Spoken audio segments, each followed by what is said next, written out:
જય ભીલ પ્રદેશ.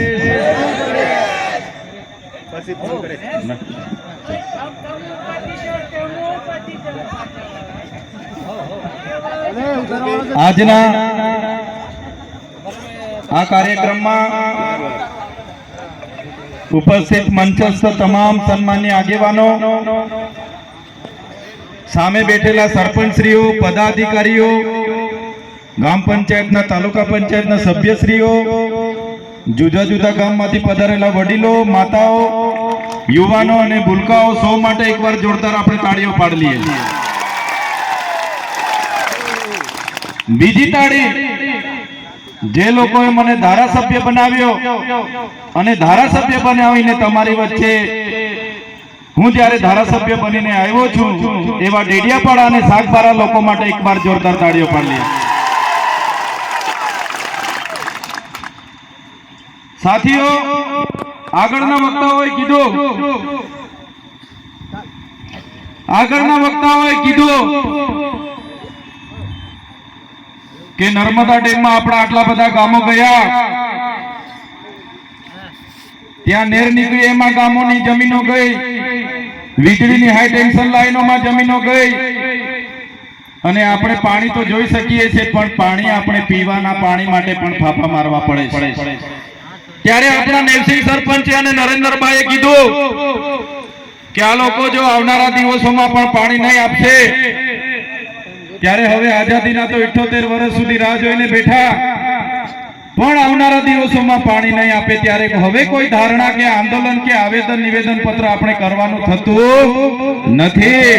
હવે નર્મદા નદી, નર્મદા ડેમ જ્યારે પણ એલાન અમારે કરવાનું થશે અમે એલાન કરીશું, તમે બધા આવી જજો, આપણે નર્મદાની મુખ્ય કેનાલ જ બંધ કરાવી દઈશું. પાણી બંધ. તમે 500 કિલોમીટર કચ્છમાં લઈ જાઓ છો, તમે 1000 કિલોમીટર નહીં પણ 5000 કિલોમીટર કાશ્મીર લઈ જાઓ. બોલો. તમે 500 કિલોમીટર કચ્છમાં લઈ જાઓ, તમે 500 નહીં 5000 કિલોમીટર કાશ્મીર લઈ જાઓ, અમને વાંધો નથી.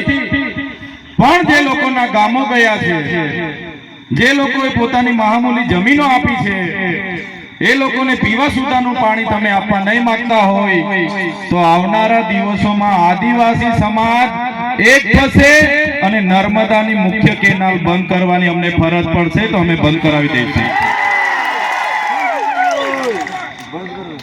ઘણાને થતું હશે કે આદિવાસીઓ કોણ છે,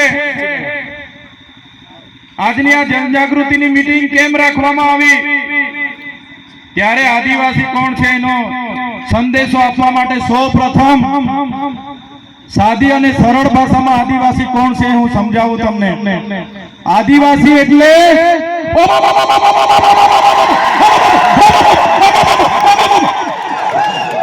આદિવાસી છે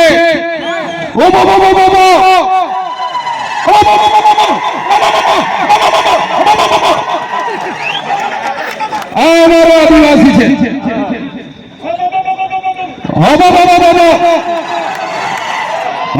એટલે આપણા દેશમાં આપણું રાજ, આપણા ગામમાં આપણું રાજ. આ ઉભો આદિવાસી સિવાય કોઈની તાકાત નથી કે ઉભો કરી શકે. આદિવાસી જ કરી શકે, આદિવાસી જ કરી શકે. ગમે એવો ખમીર મંત્રી હોય, ગમે એવો અબજોપતિ હોય કે કરોડોપતિ હોય, ગમે તેવો હોય, કોઈના બાપની તાકાત નથી કે ઉભો અહીંયા કરી શકે. આ વિસ્તારમાં જો કોઈ ઉભો કરી શકે તો અમારો આદિવાસી કરી શકે છે, એનો પાવર છે.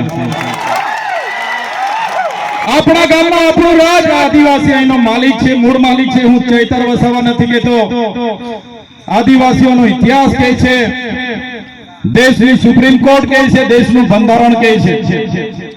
યુનો કહે છે કે આ દુનિયામાં સૌથી પહેલા જો કોઈ આવ્યું હોય તો એ આદિવાસી છે. મૂળ માલિક આ દેશનો આદિવાસી છે, સુપ્રીમ કોર્ટ કહે છે.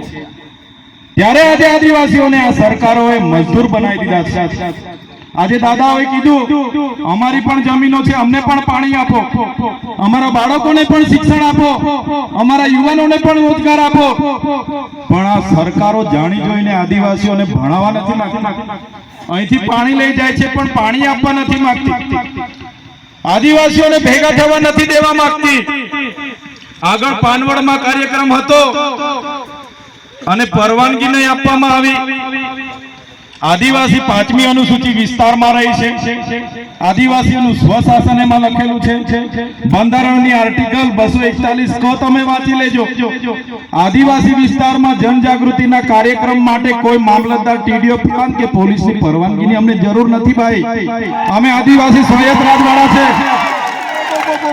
અને જે લોકો આરએસએસ ની વિચારધારા વાળા કેટલાક લોકોને હાથા બનાવીને અમારા કાર્યક્રમ નહીં થાય, ચૈતર વસાવા અહીંયા નહીં આવે, એના માટેના કાર્યક્રમો પોલીસ પર દબાણ કરાવીને રદ કર્યા હોય તો એના 2-3 લોકો અહીંયા પણ આવીને વિડીયો બનાવતા હોય તો બનાવી લેજો. तुमको क्या लगता था नहीं लौटेंगे? तुमको क्या लगता था नहीं लौटेंगे? जब तक तोड़ेंगे नहीं तब तक छोड़ेंगे नहीं. हमको क्या अंडू पांडू गांडू समझ के रखा है क्या? ये आदिवासी है, आदिवासी, यहाँ आदिवासियों का राज चलेगा. हमें कोईना पर अधिकारों ની ભીખ નથી માંગતા. સંવિધાનમાં અમારા બાબા સાહેબ અને જયપાલસિંહ મુંડાએ આદિવાસીઓને અધિકારો આપ્યા છે. આ શિડ્યુલ એરિયા છે અને સંવિધાનમાં લખ્યું છે શિડ્યુલ એરિયામાં આદિવાસીઓનું સ્વશાસન, ગ્રામ સભા